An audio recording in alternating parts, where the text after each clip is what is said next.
విధంగా వినుకొండ పట్టణంలో బీజేపీ పార్టీలో రెండు వర్గాలు ఉండడం వల్ల ఒకటి పాత పట్టణము, రెండోది కొత్త పట్టణం అనే రెండు వర్గాలుగా ఏర్పడి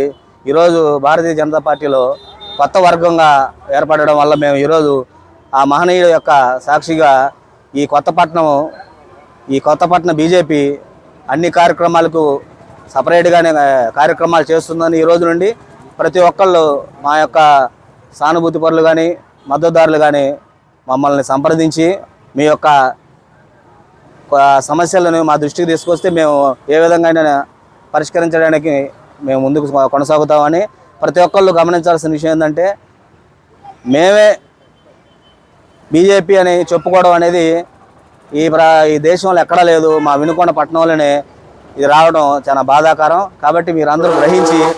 అందరికీ బీజేపీ అనేది అందరిది పార్టీ. భారతీయ జనతా పార్టీ ప్రధానమంత్రి మోదీ గారి ఆశయాల్ని పథకాలని దేశంలో ఉన్న ప్రతి ఒక్క ఇంటికి చేర్చాలంటే అందరం కలిసిమెలిసి ఉండాలనే ఉద్దేశంతో మేము వాళ్ళు అనుకున్న విధంగానే కొత్త పట్టణ బీజేపీగా కొనసాగి కార్యక్రమాలను ఈ రోజు నుండి మేము కొనసాగిస్తాం. కాబట్టి ఎన్డీఏ అభ్యర్థిగా ఉన్నటువంటి ప్రతి ఒక్కళ్ళు ఎవరైనా కానీ వీరిని కూడా కలుపుకొని ముందుకు పోవాలని ఆంజనేయులు గారికి ఈ సభాముఖంగా తెలియజేయడం అనేది తెలియజేస్తున్నాం.